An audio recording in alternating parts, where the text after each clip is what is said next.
Oi pessoal, tudo bem? Ralph Peter com vocês novamente, programa Livros em Revista, que vai ao ar toda quarta-feira às 19 horas pela nossa BCC Television, que sempre tem o firme propósito de levar até vocês um bom entretenimento com um elevado teor de cultura. Cultura esta, desta feita bem jornalística, um jornalismo investigativo, com os relatos fantásticos sobre algo que vem ocorrendo de uns 2, 3 anos para cá, que é uma operação levada a efeito por um juiz federal, o Sérgio Moro, que é a Lava Jato. Temos aqui ao meu lado direito o Luiz Carlos Ramos, jornalista, um emérito jornalista, que editou um livro fantástico, muito esclarecedor, mas já já a gente passa para ele. Antes eu quero agradecer o nosso pessoal técnico, que é a Betânia, a Luciana, o Márcio, o Verão, que sem eles, naturalmente, nós não estaríamos aí no ar. Agradecemos também a Maria Estela Guedes, através do seu site www.com e no Facebook Stella.Guedes56, situado em Lisboa, que nos insere em todo o universo lusófono, como eu falo sempre, nos dá uma grande audiência e principalmente muito gabaritada, muito fina, que é o que vimos buscando aí nesta trajetória prazerosa e exitosa. Também quero agradecer à jornalista Susan Zamit, da assessoria Lu Barbosa, que fez esta nossa ponte. Sim. Eu agradeço mesmo. Susan, muito obrigado. Lu Barbosa é www.lubarbosaassessoria.com.br, ao telefone 11 5042 3555. Pessoal muito bom, por sinal, né? Você foi muito feliz na escolha. Luiz Carlos Ramos, advogado, jornalista há 53 anos. Há 53 anos. Poxa vida. Que abrilhantou diversas importantes redações, quando professor de jornalismo na PUC, sim, coordenador da Rádio Capital já por 11 anos, né? Já são 11 anos. 11 anos aqui em São Paulo, viajou por vários países como repórter e tal, e também pela Odebrecht, que você fez aquela revista deles, como é que chamava? Odebrecht Informa. Odebrecht Informa. Lançou, recentemente, Glória, Queda, Futuro, histórias de uma empresa que foi longe demais, que é a Odebrecht. Construtora Odebrecht, que não é só construtora hoje é um complexo de empresas, não é isso? Pode se chamar Grupo Odebrecht? Não? Sim, Grupo sim, Odebrecht. Pode ser Grupo Odebrecht, Núcleo Odebrecht. É um grupo, ela surgiu... Bom, antes de tudo, olá, professor Ralph, muito obrigado pelo convite. E um prazer. Pobre dos alunos, coitado. Um prazer estar com seus telespectadores. Muito obrigado. E para a gente conversar sobre livro, sobre o trabalho do jornalista também como repórter. Então, eu queria explicar que eu trabalhei, de fato, como repórter freelance para a revista Odebrecht Informa durante 6 anos, de 2009 até 2015, em fevereiro de 2015. Você está bem quentinho ainda. Sim. Acontece que em 2015 a revista deixou de existir. E logo em seguida, em junho de 2015, foi preso Marcelo Odebrecht. Você se recorda que a Operação Lava Jato começou em março de 2014. Então foi aquela avalanche e tudo. E a empresa, o grupo empresarial, optou por encerrar a revista. E 2 anos atrás, ou seja, alguns meses após a prisão do Marcelo, eu estava passeando pelo Peru, onde eu tinha estado, inclusive, algumas vezes a passeio e também 3 vezes a serviço da revista da Odebrecht, inclusive para fazer a cobertura a respeito daquela rodovia entre o altiplano, entre Cusco, a fronteira brasileira, no Acre, passando, inclusive, nos Andes, a uma altitude de 4.725 metros sobre o nível do mar. Que é lindo. É muito bonito, fantástico. É espetacular. E a rodovia é uma boa rodovia, de verdade. Ela provocou discussão em função da propina e tudo, mas o fato é que eu passei diante daquele prédio que era a sede da Odebrecht, um edifício de 5 andares, no elegante bairro de San Isidro, em Lima, e pensei, puxa, está na hora de alguém escrever um livro sobre Odebrecht, porque lá no Peru também já se comentava sobre as propinas, tanto que 3 ex-presidentes do Peru foram atacados, foram considerados suspeitos de receber propina. Um deles ficou refugiado nos Estados Unidos, que era o Alejandro Toledo, o outro, Alan Garcia, também tenta se defender, e o mais recente, que é o Ollanta Humala, foi preso junto com a esposa porque recebeu propina por parte da Odebrecht, uma propina antecipada, ou seja, a Odebrecht deu uma doação para a campanha dele na época da eleição, coisa que no Peru é ilegal. Então, ele foi para a cadeia, ficou vários meses na cadeia. E lá eu tive a ideia da seguinte maneira, inclusive eu idealizei a capa do livro dessa maneira que acabou saindo. Ou seja, 3 palavras que simbolizam as mudanças, diferentes estágios do grupo Odebrecht. Ou seja, a glória em verde, como se fosse um semáforo, desse que a gente vê na rua. Sim, sim. Em verde, a glória, vermelho, a queda, e o futuro em amarelo. Por que amarelo? Você não sabe exatamente o que vai acontecer, e 2 dos capítulos que eu escrevi, são 34 capítulos, 2 se referem de fato ao futuro. A própria Odebrecht se manifestando, eu reservei um capítulo para a direção da Odebrecht e tive acesso a comunicados do Emílio Odebrecht para a corporação e também do novo presidente, Luciano Guidolin, para a corporação. Isso eu coloquei num capítulo.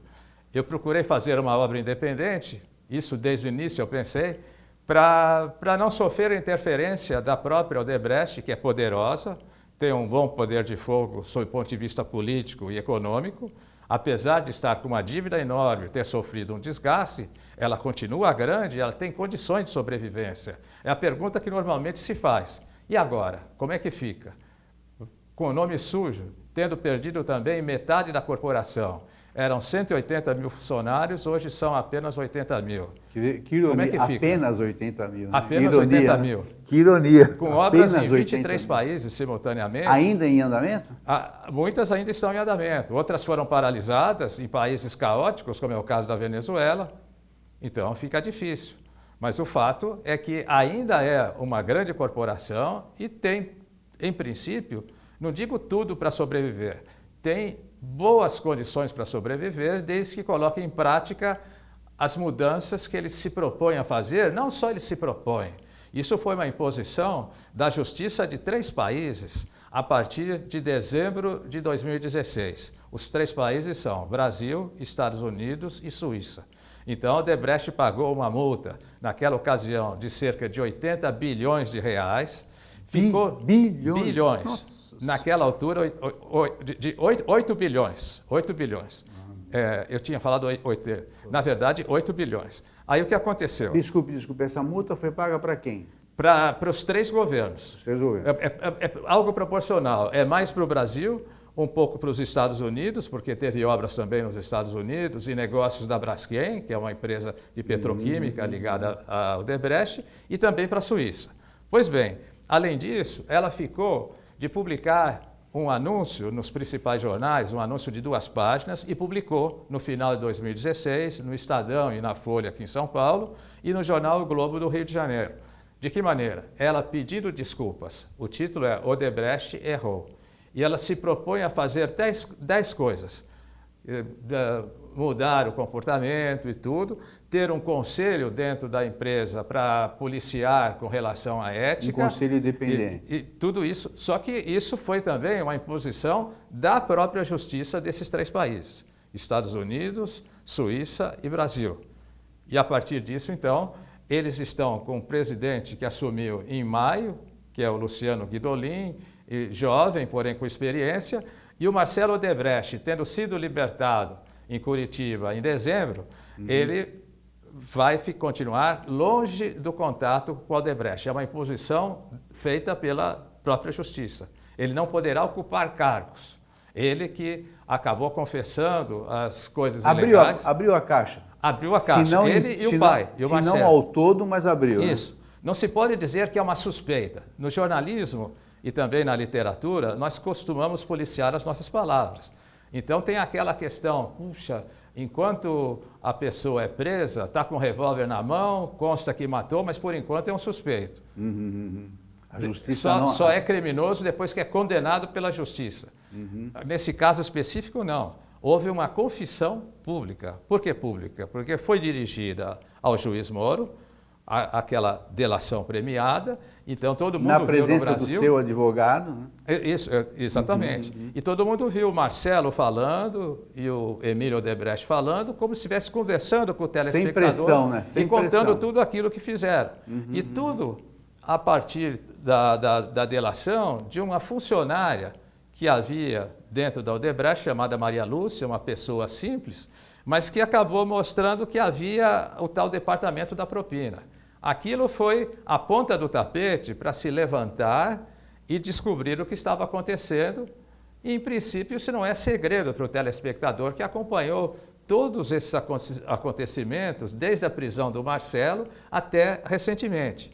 O que eu procurei colocar no livro, e aí é um aspecto importante, quando eu tive essa ideia 2 anos atrás, inclusive idealizando essa capa, que aqui é o prédio da Odebrecht, no bairro do Butantã. Esse prédio é isso, eu ia te perguntar, aqui em São Paulo. E aqui a logomarca, ou seja, isso aqui, os telespectadores cansaram de ver as fotografias nos jornais e na televisão, o tempo todo isso aqui. Então, um dos capítulos de apresentação, eu digo que o nome próprio que mais apareceu por aí não foi Lula, não foi Dilma, não foi Moro, foi Odebrecht. É verdade que alguns mesclados. Lula recebeu propina da Odebrecht, então entre os dois. Mas em grande parte a Odebrecht entrou em quase tudo. A luz está na Odebrecht. Sim, com exceção de um período em que prevaleceu a JBS, lá dos irmãos Wesley Batista e tudo. Pois bem, aí qual é a minha intenção?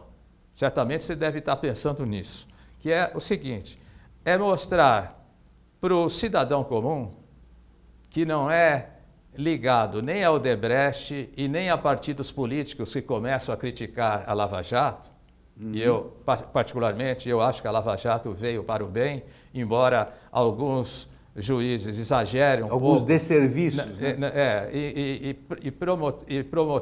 Promotor do Ministério Público também, como o Dallagnol, acaba exagerando na vaidade e querer ser dono da verdade, isso é complicado. Mas a Lava Jato em si e a Polícia Federal vieram, nesse caso, para o bem. Procure imaginar, se não fosse a Lava Jato, o Sérgio Cabral continuava comprando os diamantes aí para a esposa, continuava sendo um grande governador do Rio, e nós estaríamos reverenciando a Olimpíada do Rio de Janeiro como sendo uma maravilha, com elefante branco e tudo, mas...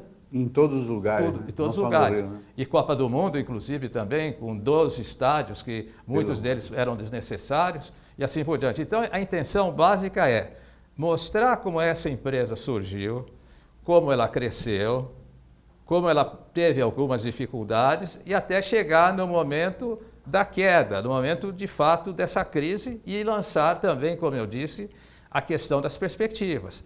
Você sabia, por exemplo, que a origem toda da Odebrecht era um senhor que veio da Prússia em 1856. Ele era um jovem chamado Emil Odebrecht. Ele veio da cidade de Greifswald, no Mar Báltico. Era a Prússia, que ainda não existia o Império Alemão, em 1856, e hoje faz parte da Alemanha. Ou melhor, essa cidade acabou sendo... ainda existe, ainda é da Alemanha. Uma outra cidade em que ele morou é que está no lado da Polônia, em função daquela mudança ocorrida após a Segunda Guerra Mundial, que a União Soviética avançou em cima da Polônia e a Polônia avançou sobre a Alemanha. Pois bem, esse rapaz, em 1856, com apenas 22, 23 anos, ele veio para o Brasil diretamente para Blumenau, que foi um núcleo em Santa Catarina criado por prussianos. O próprio nome, Blumenau, era do Dr. Blumenau, um jovem também, que criou aquele núcleo, e ficaram centenas de prussianos morando ali. Uma curiosidade que está aqui no livro, esse Emil Odebrecht, ele vestiu tanto a camisa do Brasil, que ele chegou a participar da Guerra do Paraguai, combatendo os paraguaios. Ele ficou doente, teve malária, então com isso ele interrompeu a presença dele na guerra. Mas ao lado de outros moradores de Blumenau, também descendentes, também prussianos, ele defendeu o Brasil. E foi muito eficiente também, já como engenheiro, ele se formou em engenharia lá na Alemanha, na Prússia, né? ele foi muito eficiente para a instalação de comunicação. É como se fosse o Rondon. O Rondon andou lá pela Amazônia e ele foi ali por Santa Catarina e Paraná, ele teve esse pioneirismo. Pois bem, aí ele teve 13 filhos. E aí foram, então, foi formando o clã Odebrecht. O Marcelo, esse que complicou toda a jogada, foi presidente da Odebrecht recente e agora recentemente libertado, porém tendo que cumprir a prisão domiciliar, ele é da 6ª geração. Ou seja, o Emil teve 13 filhos, um dele se chamava Emílio e esse que foi para a Bahia? O outro é que foi para a Bahia, o Edmond foi para a Bahia, aí nasceu o Norberto, que foi o criador da Odebrecht em 1944. Então, a empresa tem hoje 74 anos. E ela surgiu como uma pequena construtora e dificuldade. Por quê? Porque eles eram, sendo descendentes de alemães, e o Brasil tendo entrado na guerra contra a Alemanha, contra o eixo, o que aconteceu? Houve restrições às empresas, inclusive também para a importação de produtos usados na construção. Então, o pai dele ficou muito aborrecido e ele, bastante jovem, recém-formado, nem estava formado ainda na Universidade da Bahia, tinha formado em engenharia, ele ficou responsável e aí, na década de 40 e na década de 50, já foi conseguindo obras importantes, como a construção do Teatro Castro Alves, um grande teatro em Salvador. Fantástico. Tiveram também contato logo com a Petrobras, que estava surgindo na década de 50, e construíram na década de 60 e 70 o grande prédio sede da Petrobras no Rio de Janeiro. Aí, então, já estava estabelecida a ligação com empresas governamentais e com os governos, tanto da Bahia quanto do Brasil. E, aos poucos, eles foram deixando Salvador, embora a sede continuasse lá, mas estabelecendo bastante contato no Rio de Janeiro, que continuava a capital até 1960. E depois, então, Brasília e São Paulo. Por que São Paulo? Porque São Paulo se destacou como líder em termos econômicos e financeiros, a ponto de a sede principal da Odebrecht hoje estar em São Paulo, no bairro do Butantã. Que é a capa aí. Isso, exatamente. E é interessante que as ramificações, não pararam. O teu livro, você disse que a empresa que cresceu demais. Você acha? Não, eu não consigo imaginar um empresário que está no auge pensar, vou parar aqui. Eu acho que o processo evolutivo sempre te leva para frente, particularmente o empreendedor. O seu raciocínio está correto, está puro, que sempre existe a ambição de crescer. Não existe... É uma força que te leva, né? Um contentamento na base, puxa, eu tenho obras já em 10 países, mas é pouco, eu quero chegar a 23. Uhum. Então, um grande problema que ocorreu, para que desembocasse nisso, é que o Marcelo, que assumiu a liderança da Odebrecht, o comando, no final de 2008, ele não recebeu diretamente do pai, o Emílio. Houve um senhor chamado Pedro Noves, que foi presidente entre 2001 e 2008. Então, quando o Emílio largou a presidência, ele considerava que o Marcelo ainda era novo, era inexperiente, então entrou esse Pedro Noves, que é baiano, um cara, inclusive, que compôs músicas junto com Caetano Veloso e tudo, mora aqui em São Paulo, e o que aconteceu? Ele foi o presidente até final de 2008. Em 2008, numa convenção na Costa do Sauípe, sempre tinha convenção lá no litoral baiano, é que o Marcelo assumiu e veio como um verdadeiro rolo compressor, ele querendo mostrar que ele era mais competente que o pai. E já naquele tempo, então, passou a haver uma polêmica, uma distensão choque, entre eles lá. Né? Um choque de gerações. É algo parecido quando o Collor assumiu o governo no Brasil e ele queria demonstrar que o Sarney era ultrapassado com aquele jaquetão dele e tudo, enquanto o Collor, o homem moderno que andava de jet ski, esse aí quis mostrar que ele era competente de verdade. Praticante de karatê. Sim, né? Só que eles entraram no jogo perigoso. Agora, por outro lado, você deve estar lembrado que naqueles depoimentos, tanto do Emílio, principalmente do Emílio, quando ele fala, não, mas isso que a gente sempre fez. No tempo do meu pai, Norberto, já tinha isso, de pagar a propina. Mas o pai falou também. Então, o Emílio falou. Ele confirmou. Ou seja, isso é desde o meu pai, Norberto, ou seja, o avô do Marcelo. Ou seja, é uma confissão de que é um hábito, como também, sejamos bastante claros, não foi só o Odebrecht que colocou em prática, como eles disseram. Claro. A OAS faz isso, a Camargo Correia, a Engevix, o vice-presidente da Engevix ficou preso. O da Camargo Correia ficou preso durante algum tempo. No caso da Odebrecht, provocou uma certa celeuma pelo seguinte, quando foi em novembro de 2014, vários executivos das outras empreiteiras foram presos. Aí o pessoal perguntava, a opinião perguntava, ué, e a Odebrecht, que é a principal, que é a maior?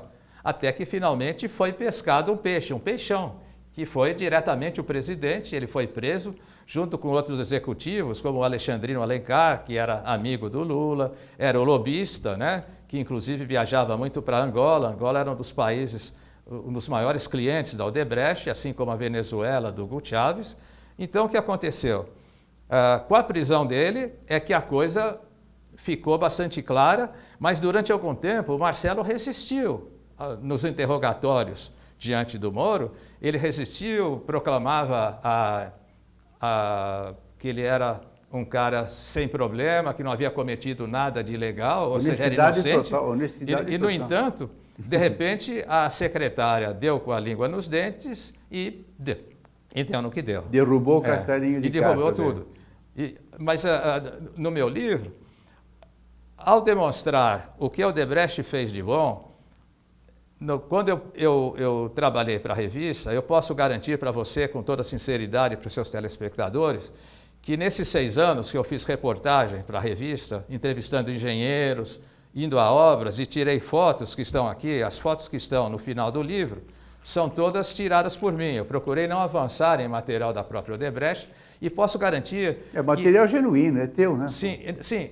Agora, eu posso garantir que nesse período eu não descobri, eu não percebi nada que viesse a aparecer com isso tudo que apareceu na mídia nesses últimos anos. Ou seja, se eu afirmasse aqui que o livro é um livro de denúncia, eu estaria mentindo. Ele não é um livro de denúncia. A denúncia já foi feita, já foram condenados. É um livro no sentido de atualizar o conhecimento das pessoas, do modo geral, sobre que empresa é essa. E quer saber uma coisa?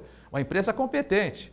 Eu visitei várias obras no Peru, como essa rodovia lá pelo Altiplano, e houve uma segunda rodovia ligando também o Pacífico com a Amazônia, também da Odebrecht, a transposição de um rio, várias hidrelétricas, portos também que eles construíram. Na Venezuela, a mesma coisa. O problema é que na Venezuela, inclusive com dinheiro do BNDES brasileiro, fizeram obras desnecessárias. Eu cheguei a ir a uma ponte sobre o rio Orinoco, que é um rio largo, é verdade, mas a ponte tinha quase 20 quilômetros de extensão. Eu estive lá 5 anos atrás e agora, 5 anos depois da minha visita, ela continua na mesma situação, ela não ficou pronta. E acontece que ela era desnecessária, porque ela estava ligando a parte norte da Venezuela, que é desenvolvida, com a área sul. Mas não tinha necessidade. Já havia 2 pontes desse tipo, mais para a região leste da Venezuela. É para levantamento de grana mesmo, literalmente. Exatamente. É lógico. E você se lembra que quando houve a delação e procuraram realmente os culpados, foi feito um mapa mundi a respeito de quanto rolou de propina em cada um dos países. Nossa, então, os dirigentes chavistas, ou seja, as pessoas ligadas a Hugo Chávez, que morreu em março de 2013 e em seguida assumiu o Maduro, que infelizmente está cometendo tudo isso. Que está caindo do próprio. Está caindo de Maduro. E cometeu tudo isso, e vários dirigentes ali foram apontados pela então responsável pelo Ministério Público, que depois acabou fugindo para a Colômbia, como sendo também recebendo propina. Então, no Peru, três presidentes receberam propina também. Você sabe que a impressão que passa, nós já estamos Sim. terminando, infelizmente. Sim.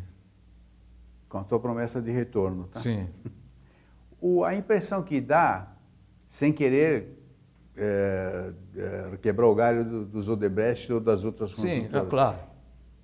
Pelo que a gente sabe de bastidor e que não pode provar, é que se eles não fizerem isso, eles não pegam uma obra. Essa é a impressão que me passa.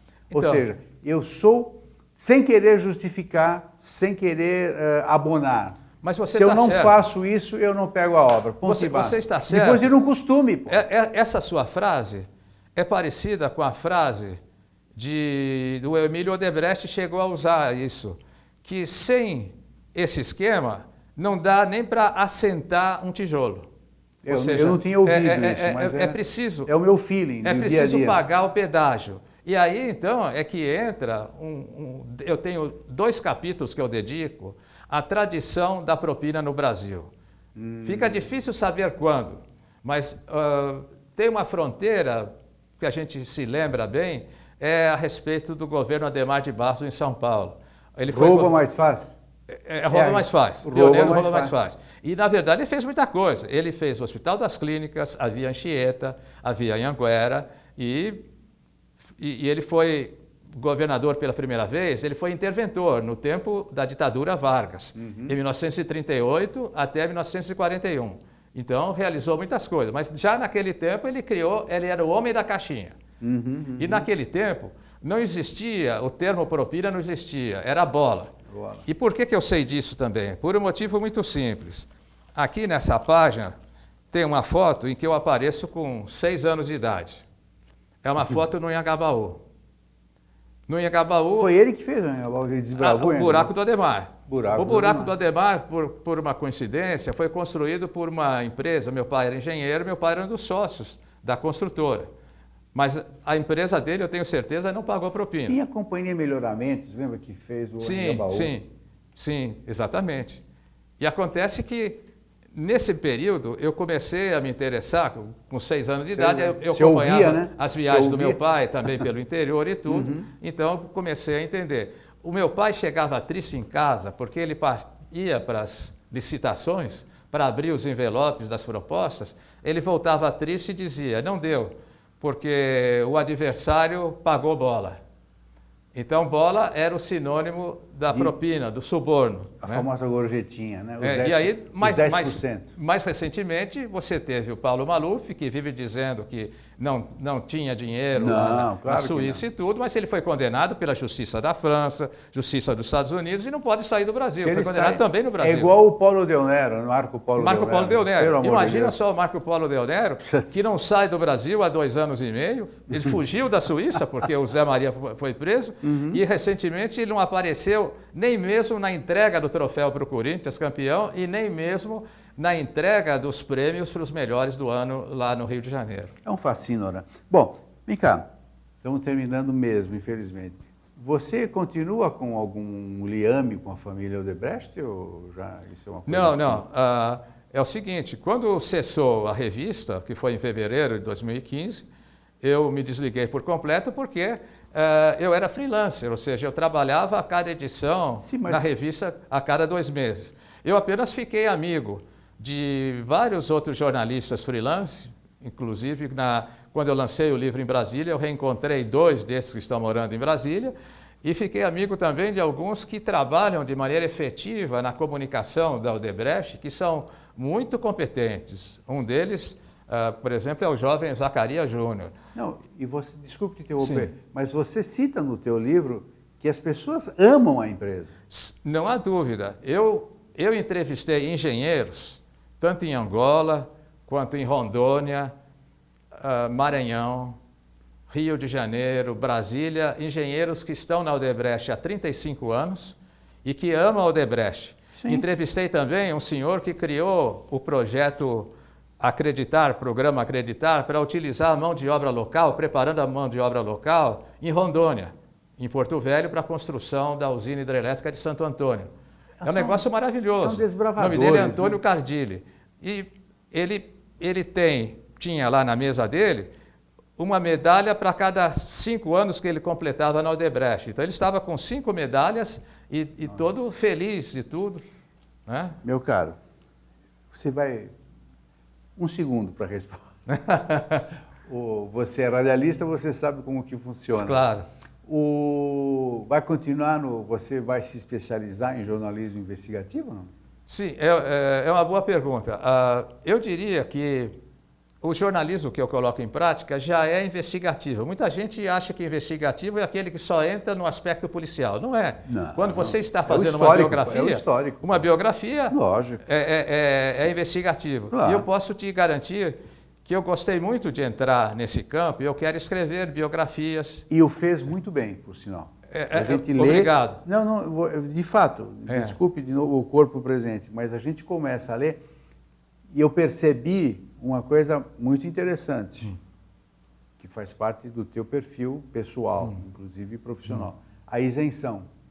Eu procurei fazer isso. Dá para perceber isso. Você não ataca e nem procura quebrar o galho. A ideia foi essa. Se você, como cara experiente, está afirmando isso, eu fico feliz. Porque a intenção foi exatamente essa, tentar ser isento. Isento de maneira absoluta é muito difícil, mas eu faço essa tentativa. Quando eu leio um livro, particularmente para trazer ao programa ou para divulgar na coluna impressa, eu leio com os olhos do leitor, não os meus. Sim. Porque a minha opinião não importa, o que importa é a opinião do leitor. É verdade. Então, eu me colocando no lugar de um leitor nível médio, como eu me sinto, nível médio, é um livro muito bom. Absolutamente esclarecedor. Obrigado, fico feliz. É verdade. Se bom não fosse, não te convidaria, acredite. Os nossos espequinautas sabem o respeito que eu tenho por eles e, de fato, como eu falo, nós não temos viés político, religioso, racial, nada. A única obrigatoriedade para sentar-se aí é o conteúdo, é a honestidade do conteúdo. Sim. E você tem tudo isso. A intenção é essa. E eu te agradeço. E eu fazendo outro livro, eu pretendo fazer outro livro. Está intimado. Eu venho te procurar. Eu vou te explorar. Está intimado. Não, que você abrilhanta o espaço, acredite. Muito obrigado mesmo, mais uma vez. Pessoal, conversamos com o Luiz Carlos Ramos, um especialista, um sujeito que conhece profundamente o jornalismo, o radialismo, e que trouxe ao mundo um livro absolutamente esclarecedor, como eu já falei, que é o Glória, Queda, Futuro, uma empresa que cresceu, como que é? Histórias de uma empresa que foi longe demais. Que foi longe demais e foi mesmo, aliás, estratosférica, que é a história de um... Começa com a história da Gênese e vai até quase derrocada, e eu espero que não ocorra a derrocada, que é a história da construtora Odebrecht e todo o seu grupo que a acompanha. Pessoal, muito obrigado pela companhia. Até a próxima semana, que faremos o possível para trazer um convidado com o mesmo cabedal do Luiz Carlos Ramos. Muito obrigado. Felicidades. Tchau, tchau.